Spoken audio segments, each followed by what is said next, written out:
देखो भक्ति भी ना भैया आर पार की चीज है। या तो करो नहीं, और करो तो फिर पूरे भरोसे में डूब जाओ। ये जो अपने जीवन में भरोसा भी रखते हैं और 50-50 रख के जीते हैं, ये लोग भक्त नहीं बन सकते। भगवान पे भरोसा तो फिर पूरा होना चाहिए। आधा अधूरा भरोसा करने वालों को भगवान कभी नहीं मिलते। पूरा भरोसा, बचा लेंगे, हमारी लाज रखेंगे, हमको अपनाएंगे। ये भरोसा प्रहलाद जी को इतना परिपक्व, और कैसे ये भरोसा जागा। एक बार प्रहलाद जी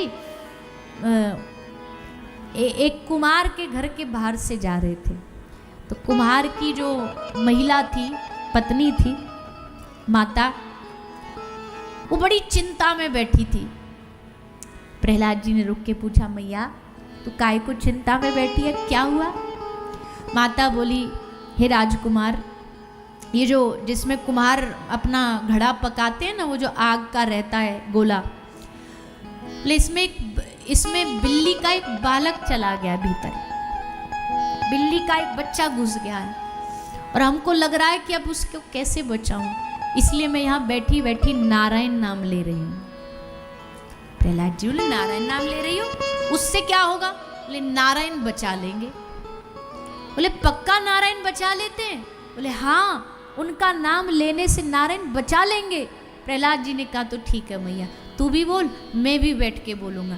दोनों बैठ करके नारायण नारायण श्रीमन नारायण श्रीमन नारायण नाम उच्चारण करने लगे। और जैसे नाम उच्चारण किया, सोई वो बिल्ली का बालक उस आग से बच के भीतर से कूदा, और भगा भगा वहां से कूदता कूदता भाग गया। बस प्रहलाद जी ने वही ठान लिया, मारने वाले हैं भगवान, राम जिसे तारे भला कौन उसे मारे। कोई नहीं मार सकता। इसलिए अब बचाने वाला तो वही है, वही नारायण नाम बचा। ये ठान लिया मन में, उसी दिन से भरोसा बिठा लिया। अब पिताजी ने सारी फौज लगा दी मारने के लिए। पिताजी ने क्या कहा, इस बालक ने हमारा पूरा जीना हराम कर रखा। क्यों? हमारे सामने खड़े होके हमारी दुश्मन की बड़ाई करता, नारायण नारायण बोलता रहता, और हमको नारायण नाम से बड़ी एलर्जी है। क्यों? हमारा शत्रु है, हमारे भाई को मारा उसने, हिरण्याक्ष को मारा। खूब रोका प्रहलाद जी को, पर देखो दो ही चीजें जो कभी रुकती नहीं है। एक तो हिमालय से बहती हुई माँ गंगा। गंगा रास्ता बदल लेगी, पत्थर बीच में आएंगे पर रुकेगी नहीं, मार्ग बदलेगी पर थमेगी नहीं। और दूसरा भगवान की भक्ति।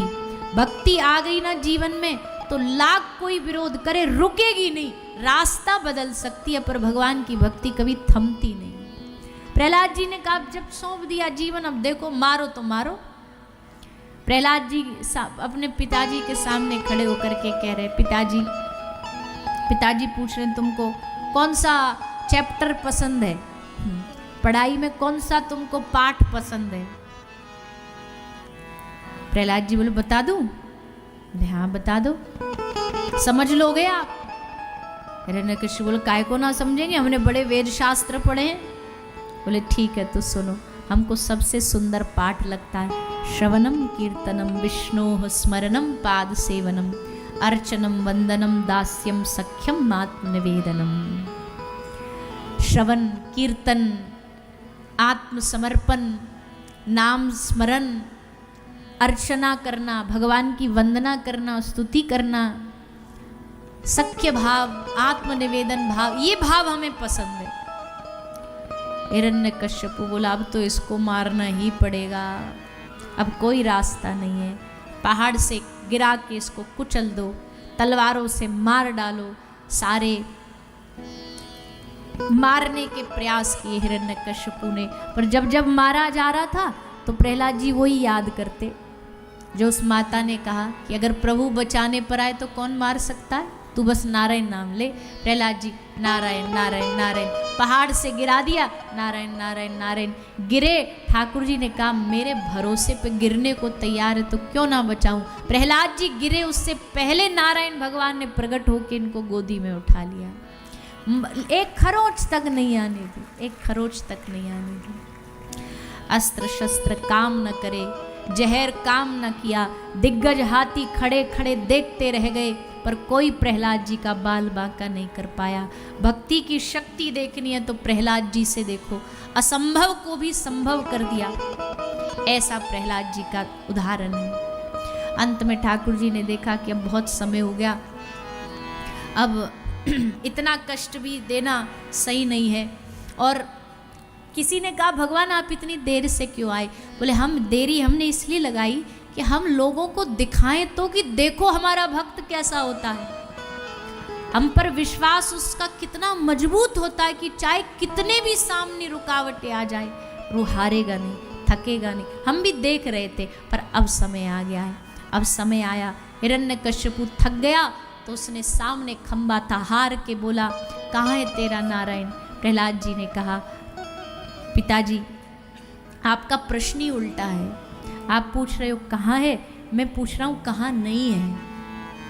कहाँ नहीं है मेरा नारायण? आपको क्या लगता है आप बोल रहे हो ना, आपके भीतर बैठा हमारा नारायण बुलवा रहा है, सब नारायण की कृपा से हो रहा है। तुझे बड़ा भरोसा है तेरा नारायण हर जगह? बोले हाँ जी बिल्कुल भरोसा है, हर जगह है।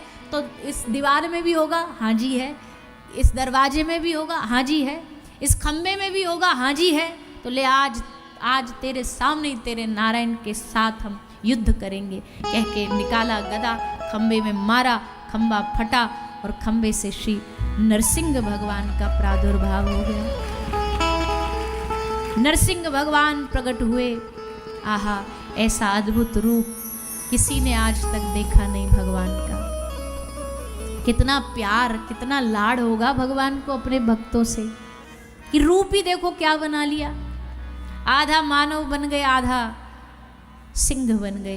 कोई पहचान नहीं पा रहा है कि कौन आया है, पर भगवान ने कहा तेरा काल आया है। आज तूने हमारे भक्त को कष्ट दिया, भक्त तो कुछ कहता नहीं है, कुछ कह नहीं पाया, बदला हम लेंगे। पकड़ करके उसको गोद में लिटा के 6 वरदान पूरे किए और अपने नाखूनों से उसका उदर पेट फाड़ दिया। चारों ओर देवता पुष्प वर्षा करने लगे, ब्रह्मा जी स्तुति गान करने लगे, लक्ष्मी जी स्तुति करने लगी। प्रहलाद जी आए, प्रहलाद जी स्तुति करते हैं। भगवान ने बड़े प्रेम से दुलार से उनको अपनी गोद में बिठाया। गोद में बिठा करके प्रहलाद जी ने भगवान से क्षमा मांगी, प्रभु क्षमा करो, मेरे कारण आपको इतना कष्ट सहना पड़ा। ठाकुर जी कह रहे अरे बावरे, मैं तुझसे क्षमा मांगता हूँ, मैंने आने में देर कर दी। आना तो कब का चाहिए था, पर इस दैत्य ने वरदान भी ऐसे मांगे थे कि 12 महीना में से कभी ना मरूं, तो थोड़ा इंतजार करना पड़ा। हो सके तो बेटा हमको क्षमा कर देना। अद्भुत भक्त और भगवान का सुंदर मिलन हुआ। प्रहलाद जी महाराज के सुंदर चरित्र को श्री सुखदेव जी ने